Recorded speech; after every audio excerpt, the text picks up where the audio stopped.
Imagine ficar preso em uma nave no espaço sem nada além da certeza de que a ajuda não virá e o oxigênio irá acabar em apenas 2 dias. Mas ainda há uma solução: uma cápsula de emergência. O problema é que só existe uma vaga e você precisa matar cada um de seus amigos para garantir que ela será sua.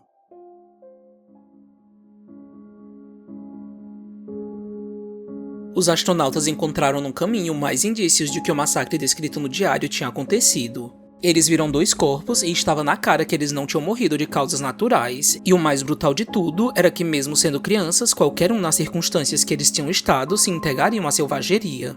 Eles ouviram um barulho se aproximando e se esconderam quando viram que o mesmo robô da época em que o navio interestelar tinha sido atingido ainda estava em funcionamento. E isso fazia sentido porque as armadilhas que eles cruzaram no caminho tinham sido feitas por ele e não pelas crianças. O leitor do diário observou que o robô tinha sido testemunha de tudo o que aconteceu e de fato ele estava certo.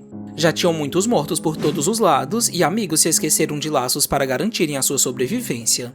Os gritos ecoavam em cada instante e Kazuma podia ouvi-los mesmo tentando evitá-los. Sam encontrou seu esconderijo e somente por ele ser a pessoa mais tranquila de todas foi que Kazuma permitiu que ele se juntasse a ele para se esconder porque ambos não queriam fazer parte daquela loucura desenfreada.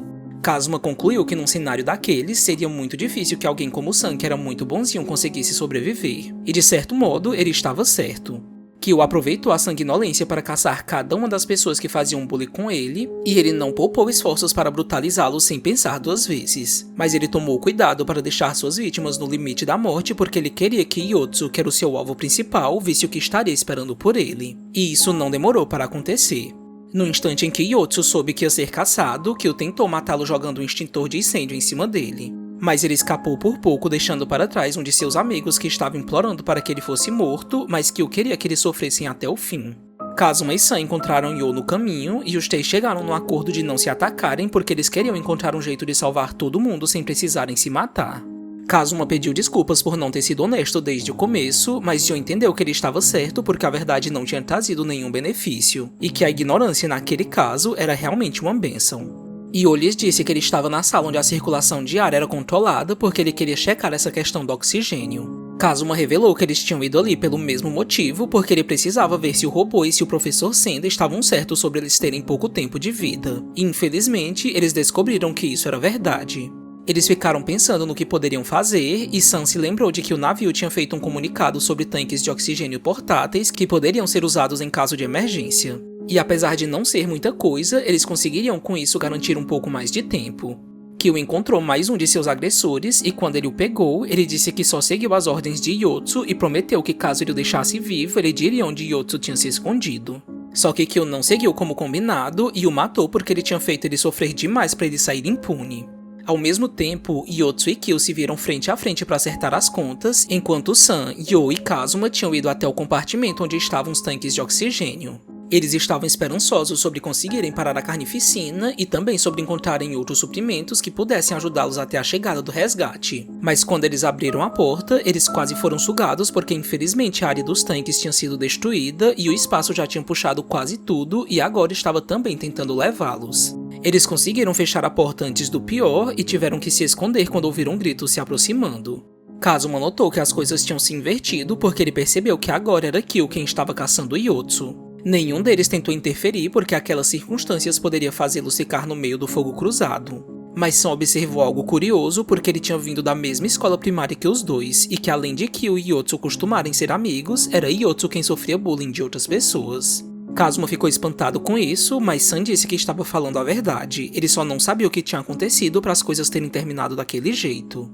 Kyo arrancou fora alguns dos dedos da mão de Yotsu que, mesmo ferido, continuou tentando se defender enquanto buscava matá-lo. O passado dos dois foi revelado e não foi preciso de muito para explicar o que houve.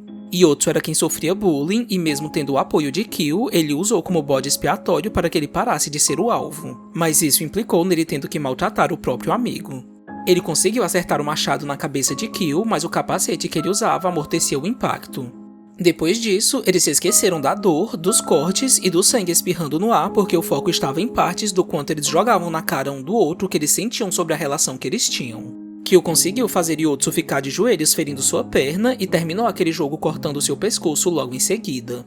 O corpo de Yoto caiu encostado na parede já sem vida, mas Kyo o acompanhou na morte se sentando ao seu lado porque ele tinha se ferido demais. E assim, ambos se transformaram nos esqueletos vistos pelos astronautas.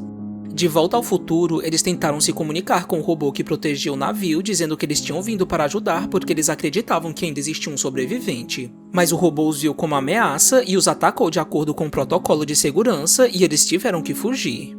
Kazuma e Yoi-san foram até a lanchonete porque eles estavam famintos, mas eles foram impedidos de entrar não só pela barricada que os separava da comida, mas pelos alunos que tinham dominado tudo porque controlar o suprimento era a maior vantagem de tudo aquilo.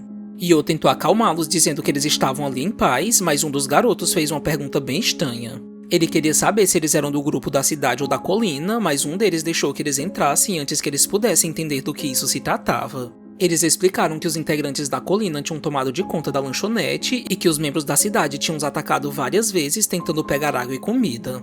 O grupo tinha decidido que, como parte dos alunos tinham vindo de contextos sociais diferentes, eles mereciam não só o ostracismo, mas também qualquer denominação ligada à loucura e selvageria, como se o fato da pobreza de berço fosse uma contestação de sua falta de controle moral numa situação como aquela. Sam tentou dizer que eles não deveriam julgar as pessoas somente por conta do lugar em que eles tinham vivido, mas eles não ligaram nem um pouco para isso e continuaram com seus julgamentos e preconceitos. Kazuma percebeu que Futaba estava ali com eles e imediatamente ele ficou nervoso ao vê-la, mas ela não era a única coisa que o deixava tenso. Um deles disse que Roku, que era o aluno mais forte, estava liderando o grupo da cidade e ele era alguém que as pessoas geralmente não gostavam de ter como inimigo. Por conta disso, eles decidiram colocar Yo como líder porque a sua inteligência poderia fazer páreo para a força de Roku, mas Kazuma pareceu não gostar disso e Futaba percebeu isso na hora. Ela comentou sarcástica que ele tinha pensado que as pessoas votariam nele para a liderança, mas ele sorriu desconfiado e visivelmente nervoso, dizendo que ele não tinha cogitado isso porque Yo era a pessoa perfeita para o cargo. Do lado de fora, alguns membros do grupo de Roku tinham se permitido fazer mais do que tentar sobreviver. Eles começaram a caçar garotas para satisfazerem os seus desejos porque eles achavam que podiam aproveitar um pouco antes da morte inevitável. E apesar de terminarem mortas, algumas das meninas conseguiram revidar-os matando antes que eles pudessem cometer o abuso. O grupo de Roku tentou mais uma vez forçar a entrada na lanchonete, mas eles foram impedidos com as táticas do grupo de Yo, que consistia em espalhar óleo para fazê-los escorregar em cima de uma cama de vidro, sem contar que eles eram espetados de imediato quando tentavam escalar a barricada de mesas e cadeiras. Eles comemoraram quando conseguiram afugentá-los, mas Yo pensou que seria melhor dar para eles alguns suprimentos, porque talvez só assim eles parariam um pouco com os ataques. O problema é que o resto do grupo não concordava com isso, porque eles achavam que eles só estavam conseguindo vencê-los porque eles estavam fracos por não terem comido nada. Kazuma disse que era contra porque seria burrice deixá-los mais fortes, mas Yo continuava pensando que não haveria motivo para briga se eles dividissem comida e água. Ele deu a última palavra dizendo que ele era o líder, mas Kazuma se impôs falando que eles não eram seus lacaios. Yo disse que não era hora para eles brigarem entre si e disse que eles iam fazer um revezamento para proteger a entrada. Mas enquanto eles descansavam, eles encontraram um intruso pegando comida silenciosamente e imediatamente se puseram a atacá-lo. Durante o confronto, uma das meninas foi esfaqueada e eles revidaram com tudo. Yo tentou pará-los porque eles estavam matando Jiro, mas eles queriam saber quem o tinha deixado entrar porque não havia buraco por onde ele pudesse ter passado. Eles tentaram perguntar a Jiro como ele tinha entrado ali, mas ele infelizmente morreu devido aos ferimentos. O grupo se dividiu procurando por uma passagem secreta e Futaba comentou com Kazuma que a ideia de ter uma passagem secreta parecia uma balela porque estava na cara que tinha sido Yo quem deixou Jiro entrar e o fato dele querer ter dividido a comida só intensificava isso. Só que Futaba tinha mais do que teoria. Ela disse para Kazuma que ela viu Yo entregando secretamente um bilhete para Jiro durante o ataque e isso deixou com uma pulga atrás da orelha por mais que ele quisesse acreditar na inocência dele. Depois que reviraram a lanchonete e não encontraram nada, eles se voltaram para Yo com olhares cheios de suspeitas, e Kazuma tomou a dianteira para dizer que ele tinha deixado Jiro entrar. Yo tentou se explicar dizendo que eles estavam falando coisas sem sentido, mas a desconfiança só aumentou quando uma das meninas se lembrou que ele costumava morar na parte pobre da cidade, e que ele só foi até a área mais rica com o tempo, o que para ela significava que ele não queria deixar de lado as pessoas que tiveram a mesma classe econômica que ele. Yo foi colocado para correr e ele escapou por pouco de ser morto. Kazuma foi votado como o novo líder, mas Sam, que tinha estado longe da confusão, ficou chocado quando soube que Yo tinha sido expulso porque as acusações contra ele eram infundadas, porque eles tinham vindo da mesma escola e Yo sempre morou na parte mais rica. Kazuma percebeu que tinha sido enganado e ele foi conversar com Futaba sobre isso. Ela confessou que tinha inventado a história do bilhete e que ele não precisava ficar com tanta raiva porque ele tinha enfim conseguido ser o líder. Ele desconversou dizendo que não queria isso e quando ele a acusou de ser um espião do outro grupo, ela deixou bem claro que não queria fazer parte dessa bobagem porque eles estavam se esquecendo que só um deles sairia vivo. Kazuma perguntou o motivo para estar com ele se ela pensava isso e ela respondeu que seria mais fácil vê-los se matarem porque eles abririam um caminho até a cápsula para ela. Ela ter se livrado de Io foi importante porque se eles fizessem as pazes com as outras pessoas, as coisas ficariam mais complicadas. Ele ficou perplexo com a maldade de Futaba e pensou consigo mesmo que ela era um monstro. Minutos depois, o grupo de Roku invadiu a base deles entrando por uma passagem secreta que realmente existia e que eles não tinham notado. Quando eles perceberam o que estava acontecendo, já era tarde demais. Os membros do grupo de Kazuma foram mortos aos poucos e sem terem como proteger a entrada, a barricada foi destruída e agora a lanchonete estaria livre para todos. Kazuma tentou liderá-los dizendo que eles precisavam manter a calma, mas ele já tinha perdido o respeito dos outros que só ali perceberam que ele não ia conseguir fazer nada por eles. Eles o culparam por terem decidido mandar Io embora porque eles pensaram que ele tinha deixado Jiro entrar por livre e espontânea vontade. Mas a verdade era que sempre existia uma passagem secreta. Kazuma foi acusado de ter mentido para roubar o posto de Io, mas eles não puderam puni-lo porque o grupo de Roku estava agindo com ainda mais agressividade, queimando tudo.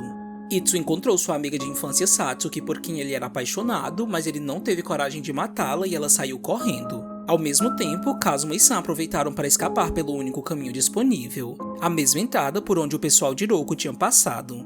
Satsuki tentou se esconder, mas quando ela correu pensando que a barra estava limpa, ela acabou caindo numa armadilha e consequentemente se lembrou de algo parecido que tinha acontecido com ela e com Itsu quando eles foram parar no fundo de um poço. Kazuma e San ouviram as vozes deles conversando e San desabafou sobre achar importante os dois terem um ao outro como apoio. Ele contou que também tinha um motivador que era a sua irmã mais nova que tinha ficado em casa e que ela era a razão para ele querer sobreviver, o que fez Kazuma dizer que essa circunstância era boa só para ele enquanto unidade, mas que Itsu e Satsuki, ainda que se amassem, só existia uma cápsula. Um dos seguidores de Roku, quando viu Satsuki agarrada para não cair, tentou derrubá-la com blocos de concreto, mas Itsu o impediu jogando dentro do buraco. No entanto, assim que ele se descuidou, ele foi apunhalado e empurrado para junto dela. Eles conversaram brevemente sobre o passado e sobre o que sentiam um pelo outro. Depois, despencaram para a morte. Roku perguntou aos seus seguidores qual tinha sido o resultado do ataque na lanchonete e eles lhe disseram que tinham conseguido matar todos, com exceção de Kazuma e San. Mas ele deu de ombros por não os considerar uma ameaça. De repente, os meninos que estavam ali decidiram atacá-lo porque seria mais fácil matá-lo agora do que deixá-lo para o final quando a chance já não mais existisse. Só que Roku não se intimidou e os matou facilmente, fazendo jus à sua reputação de mais forte.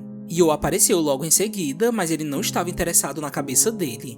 Tudo o que ele queria era ter a chance de se vingar de Kazuma, que tinha estragado as coisas para ele. Não demorou para que Roku os encontrasse e os arrancasse à força da tubulação. Kazuma disse que eles precisavam correr, mas como San tinha se machucado, ele pediu que ele fosse sem ele para se salvar. Roku caminhou para ir atrás de Kazuma, mas Io gritou que ele era o seu alvo. O que ele não esperava era que Roku não fosse dar a mínima para isso, porque ele queria garantir que ao menos dessa vez ele seria morto. Ele conseguiu apanhar Kazuma a tempo, mas ele se defendeu perfurando com uma faca, o que deu tempo para ele fugir até um depósito onde ele encontrou não só uma lata de oxigênio, que era um item extremamente valioso, mas também uma empilhadeira mecânica modificada. Kazuma o atacou com tudo, e apesar de Roku ter aguentado bastante para quase fazê-lo pensar que ainda assim ele perderia, Kazuma conseguiu matá-lo atravessando com um dos garfos da máquina. A matança pelo navio tinha levado muito tempo, e os sobreviventes só tinham menos de 6 horas pela frente. Kazuma ficou pensando no que tinha acontecido com San, mas suas suspeitas indicavam que ele tinha morrido por ser um menino muito frágil, o contrário de Futaba, que com certeza estava viva e pronta para usar a cápsula. Os astronautas, tão imersos na história do diário, fizeram suas apostas sobre quem eles achavam que tinha sobrevivido, mas cada um deles tinha um candidato diferente. Eles até poderiam explicar o motivo de suas escolhas, mas o robô apareceu e eles tiveram que lidar de vez com ele. Eles acionaram uma bomba e o explodiram. A explosão não deu certo, mas eles conseguiram liquidá-lo com suas armas. O intuito era poder acessar seus dados de maneira amigável, mas eles não tiveram outra escolha senão isso. Antes de continuarem o caminho, porque o navio estava mostrando cada vez mais indícios de que ia desmoronar a qualquer momento, um deles coletou o cartão de memória do robô, porque assim eles poderiam evitar outras armadilhas e conseguirem até um mapa do local. Felizmente, os dados ainda estavam em ótimo funcionamento e eles puderam inclusive ver as gravações das crianças antes de tudo acontecer, até o momento em que elas passaram a matar umas às outras. Kazuma encontrou o robô que lhe disse o que tinha acontecido quando Sam ficou sozinho com Yo. Yo tinha pensado em matá-lo, mas ele acabou desistindo quando Sam não reagiu para se defender porque ele achava que ao menos ele podia morrer pacificamente quando o oxigênio acabasse. Mas foi após dizer isso que Yo foi atacado por um outro estudante que estava à espreita esperando a oportunidade para matá-lo. Eles entraram numa briga e ambos terminaram mortalmente feridos, caindo para o fundo da mesma passarela onde Futaba e Kazuma mataram Nachi. Kazuma refletiu sobre as possibilidades que ele tinha de sair vivo e ele ficou contente por elas serem altas. Mas para transformar sua esperança em cinzas, ele quase foi atingido por uma flecha que Futaba tinha improvisado. Ela voltou a dizer que toda aquela tragédia tinha sido culpa dele, mas o parabenizou por ele ter ficado vivo até o final. Depois disso, ela deixou de lado qualquer conversa porque tudo o que ela queria era pôr um fim naquela caçada. Os astronautas conseguiram checar as câmeras de segurança e eles tinham descoberto algo muito inquietante. Eles notaram que as anotações de Kazuma descreviam Roku como alguém feroz e monstruoso, mas as gravações mostravam apenas uma criança normal. Mas esse não tinha sido o único detalhe diferente do que eles leram. O diário tinha dito que as meninas que revidaram o abuso conseguiram matar os meninos, mas não foi isso que aconteceu. Itsu e Satsuki, que tinham sido descritos como almas gêmeas, na verdade terminaram como inimigos até o fim. E apesar de tudo poder ser apenas a perspectiva distorcida da realidade de uma criança, a coisa mais sem sentido era a própria existência de Futaba porque ela não aparecia em nenhum registro nas gravações, sendo que o diário a introduzia em vários lugares. Eles olharam o momento exato em que a matança começou e Kazuma tinha encontrado Futaba logo em seguida, mas ela não estava em lugar nenhum, nem mesmo na lanchonete, ou seja, ele esteve sozinho durante todo o tempo. Quando eles adiantaram o conteúdo nas gravações para o que deveria ser o embate dele com Futaba, eles o viram brigando contra si mesmo na frente de um espelho, e isso só os fez sentir que ela era apenas fruto de sua imaginação. Eles tiveram que revisar toda a gravação desde o começo, quando Futaba de fato ainda estava em cena, até o momento em que Kazuma a confrontou logo depois que Momose foi assassinada. E o que eles viram foi que Kazuma simplesmente a tinha matado apertando seu pescoço. Kazuma entrou em um surto logo após isso e ele ficou repetindo para si mesmo várias vezes que aquilo não tinha sido culpa dele.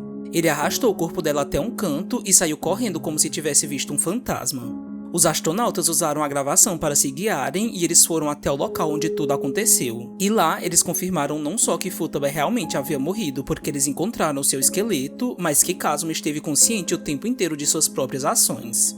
Kazuma criou uma ilusão de Futaba para que ele conseguisse controlar a sua saúde mental porque ele já era alguém que tinha alguns problemas e que precisava tomar remédios. Os astronautas discutiram entre si até onde ele era culpado porque o diário dava a entender que ele realmente acreditava que Futaba era a sombra que movia o caos, ao mesmo tempo em que ele se inocentava de suas próprias atitudes questionáveis como se ele quisesse se convencer disso.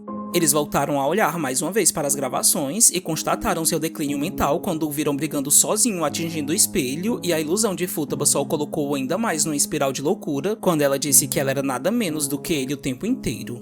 Kazuma terminou de escrever os últimos acontecimentos quando faltavam apenas 30 minutos para o oxigênio acabar. Os alarmes soaram e ele se apressou para ir até a cápsula. Os astronautas decidiram seguir os passos dele para encontrarem o lugar onde a cápsula criogênica estava. Eles o viram sair correndo desesperado pelos corredores sem tirar os olhos do cronômetro, mas no caminho Kazuma ouviu um barulho e descobriu que Sam ainda estava vivo. Kazuma ficou reativo ao vê-lo e apontou a faca para ele dizendo que ele não tinha lhe dado outra escolha senão matá-lo. Mas Sam disse que não queria brigar e que ele podia ir em frente e ficar com a cápsula. Kazuma ficou desconfiado por ele ter decidido se entregar tão facilmente para a morte. Ele disse que não ia ficar em paz enquanto soubesse que ele estava vivo e citou o que Senda disse sobre a sobrevivência do mais forte. Ele acreditava que apenas aquele que tivesse matado todos os outros era o que tinha o direito de sobreviver porque tudo não passava de uma questão de instinto. E apesar de concordar parcialmente com ele, Sam disse que foi exatamente isso que os levou a matarem uns aos outros e que as coisas poderiam ter terminado de maneiras diferentes se eles tivessem deixado de lado o individualismo. Kazuma se irritou por pensar que ele estava jogando na sua cara que aquilo tinha acontecido por ele não ter cooperado com os outros, mas Sam disse que ele não tinha dito isso para apontar o dedo para ele, mas sim porque até o fim ele queria terminar como um ser humano. Ao ouvir isso, Kazuma entrou em conflito consigo mesmo e depois saiu correndo desistindo de matá-lo. Já um pouco mais longe, ele começou a sentir dificuldade para respirar e quando ele estava quase sufocando, ele usou a lata de oxigênio que ele tinha encontrado no depósito quando enfrentou Roku. Kazuma sabia que ele teria mais 30 minutos com a ajuda da lata, mas Sam não tinha tido a mesma sorte. Ele pensou sobre as palavras dele e elas voltaram a mexer com ele, principalmente porque ele se questionou sobre suas ações que naquele ponto o mantinham longe de qualquer traço de humanidade. Ele voltou até onde Sam estava caído inconsciente, prendeu a respiração e usou a lata de oxigênio para ajudá-lo. Depois disso, Cosmo o levou até onde a cápsula estava, mas enquanto fazia isso, ele ficava se perguntando o porquê dele ter decidido voltar atrás em suas palavras. O diário acabou caindo no meio do caminho, mas já não importava mais carregá-lo porque ele tinha cumprido seu papel registrando o massacre, embora isso tenha sido feito apenas parcialmente em cima da verdade dos fatos.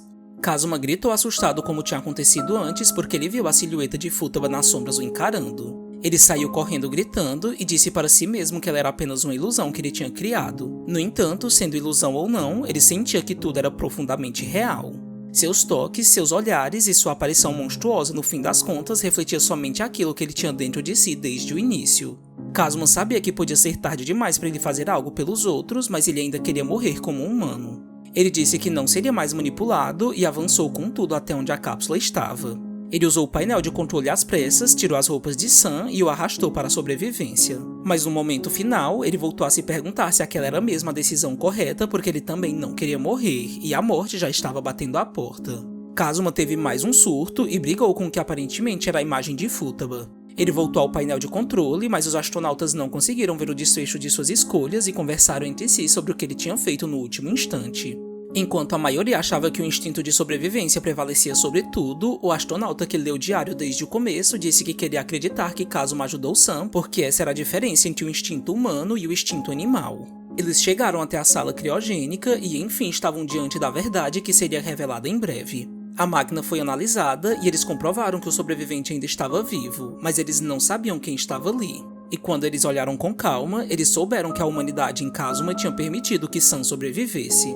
Os anos tinham se passado, mas ele ainda se mantinha como uma criança. Logo ao lado estava o corpo de Kazuma convertido em um esqueleto pelo tempo. Os astronautas agiram rapidamente para ajudá-lo a despertar. Eles fecharam a sala e depois que a encheram com ar respirável, eles puderam retirar seus capacetes. Sam foi revivido com todos os seus sinais vitais em ótimo estado. Ele acordou assustado quando os viu, mas ele se acalmou quando eles lhes disseram que estavam ali para resgatá-lo. Sam ficou incrédulo com isso porque ele achava que tinha sido Kazuma quem havia entrado na cápsula, mas ele se deparou com a verdade quando viu o que tinha restado dele. Por mais que Kazuma não pudesse ouvir por não estar mais ali, ele o agradeceu pela vida. Só que as surpresas ainda não tinham acabado. Sam olhou para um dos astronautas, aquele que esteve lendo o diário, e o reconheceu como sendo Yo, o seu antigo colega de escola que também participou do inferno no navio. O astronauta desmentiu dizendo que ele estava confuso por suas memórias estarem nevoadas, mas seus colegas de trabalho ficaram curiosos e perceberam que de certo modo ele parecia com o menino que eles viram nas gravações, porque ele até mesmo tinha a mesma cicatriz no rosto. As suspeitas só aumentaram porque aquela era a primeira missão que eles faziam juntos. Eles apontaram suas armas para ele exigindo que ele revelasse sua verdadeira identidade, mas ele pediu que eles deixassem isso de lado porque tudo o que importava era que eles tinham conseguido salvar a vida de Sam. O problema é que além de não admitirem segredos na equipe, as coisas não faziam sentido porque se ele fosse mesmo Yo, existia uma brecha na questão de apenas um deles ter sobrevivido. Yo decidiu contar a verdade e disse que ele era um caso especial porque ele tinha feito parte de um experimento. Ele contou que antes da escola, ele tinha sido levado em custódia por alguns cientistas e professores que o coagiram a participar do experimento durante a excursão, em troca dele conseguir entrar direto na área escolar de elite. Como não tinha escolhas, ele passou a estudar todos os códigos secretos que iriam usar para se comunicar com ele em missão, bem como o lugar onde estaria a cápsula criogênica e até mesmo as saídas de ar e as câmeras de vigilância. Yo já sabia que o navio interestelar seria atacado e que os cientistas queriam observar como os estudantes lidariam numa situação de morte iminente. Sam ficou chocado ao ouvir isso, mas não só ele. Os demais astronautas tinham ficado revoltados por eles terem feito crianças fazerem parte de algo tão cruel. Eles não conseguiam entender o que o experimento visava compreender, mas Yo disse que não tinha resposta para isso porque ele era nada menos do que um peão para eles. Tudo o que ele sabia era que o projeto tinha sido realizado no final do governo ditatorial que talvez quisesse apenas uma desculpa para usar esse tipo de legitimidade acerca do poder dominante, porque as pessoas da colônia eram consideradas sub-humanas. Yo disse que como qualquer meio de comunicação tinha sido cortado, ele era essencial para registrar e passar informações, mas ele jamais pensou que as coisas escalonariam de um jeito tão terrível. Ele ordenou que o robô mentisse para qualquer um dizendo que ele havia morrido, e embora o robô tenha lhe avisado que a missão dele ainda não tinha acabado, ele fugiu dizendo que não ligava para isso porque ele priorizava a própria vida. E assim, ele partiu do navio dentro de uma cápsula de ejeção. Yo foi capturado pela nave dos cientistas que estava seguindo o Leviatã à distância e ele pôde ouvi-los conversar algumas coisas. Eles disseram que não podiam se aproximar para pegar os dados da missão porque a explosão tinha atraído algumas naves rebeldes, e caso o experimento fosse revelado, o governo estaria em maus lençóis. A única escolha que eles tinham era voltar quando a poeira tivesse baixado, mas o erro deles foi ter dito em voz alta o número das coordenadas que podiam localizar o navio, e Yo se atentou para memorizá-las.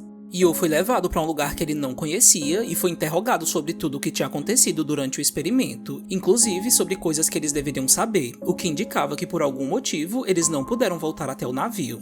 Dias depois, ele ouviu uma comoção e descobriu que a resistência tinha conseguido derrubar o regime ditatorial e que todas as pesquisas desumanas que tinham sido feitas ali seriam expostas para o público. Para impedir isso, eles começaram a destruir qualquer evidência de seus crimes, mas o erro deles foi tê-lo deixado vivo. Mas é claro que isso não aconteceu da maneira mais pacífica. Yo foi torturado incontáveis vezes e eles ainda tentaram lhe obrigar a tomar algumas pílulas, mas ele apenas fingiu que as tinha engolido porque, para sobreviver, ele teve que interpretar o papel de alguém que havia perdido suas memórias. Yo não pôde mais voltar aos seus pais porque ele já tinha sido declarado como morto. E foi só quando eles pensaram que tinham feito com sucesso a lavagem cerebral nele que eles o deixaram ir embora. Mas o tempo passou e as memórias do que aconteceu com seus amigos ainda continuavam lhe assombrando. Yo já não tinha mais sossego e em diversos momentos ele tinha a impressão de estar sendo vigiado, observado de perto por suas próprias ações como alguém que tinha traído os próprios amigos. A culpa coube nele perfeitamente como uma luva e ele decidiu fazer algo a respeito para pagar por seus pecados indo falar diretamente com a pessoa que tinha liderado o experimento. O cientista, já aposentado, vivendo uma vida tranquila mesmo tendo pisado por cima de vidas inocentes, já nem se lembrava mais do rosto dele. Mas assim que Yo revelou que ele fez parte do experimento, ele ficou nervoso e preferiu não responder às perguntas dele sobre o objetivo da missão, dizendo que ele tinha se esquecido de tudo. E sendo verdade ou não, isso enfureceu Yo porque mais uma vez a vida de seus amigos tinha sido reduzida ao nada. Yo o apunhalou com uma faca e disse que por mais que as coisas para ele estivessem boas demais porque ele tinha deixado suas ações no passado, ele ainda continuava revivendo todo o trauma diariamente. Ele se aproximou um tempo depois dos astronautas depois de ouvir que eles eram ótimos em procurarem navios como o Leviatã para saquear seus destroços, tendo sido dessa forma que ele se juntou à equipe que agora o interrogava. Yo disse que ter encontrado o Diário de Kazuma foi apenas por pura coincidência que ele acabou se aproveitando porque a leitura os instigou a procurarem pela cápsula criogênica. Ele se voltou para Sam pedindo desculpas, mas Sam disse que ele tinha os traído porque ele poderia ter feito as coisas serem bem diferentes se ele tivesse falado a verdade. Só que eles tiveram que deixar as desavenças de lado porque o navio não parava de ruir e as coisas terminariam feias se eles continuassem ali. Todo o grupo correu até a entrada que eles forçaram no começo e Yo teve a impressão de ter sido observado por Futaba e por Kazuma no escuro.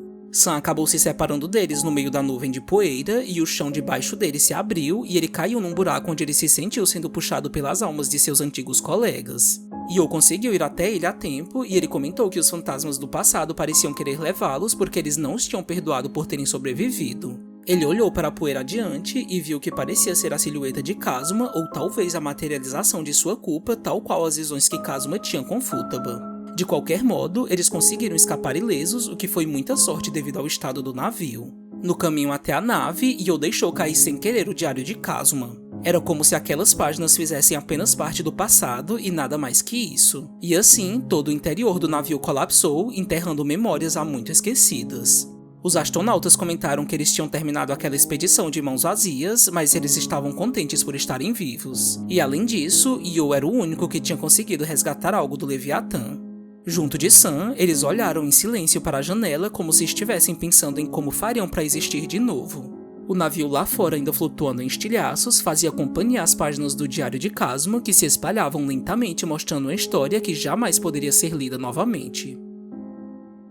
Espero que você tenha gostado do vídeo e não se esqueça de deixar seu comentário sobre o que você achou da obra, de se inscrever no nosso canal e de indicar algum outro mangá que você acha que vale a pena ler.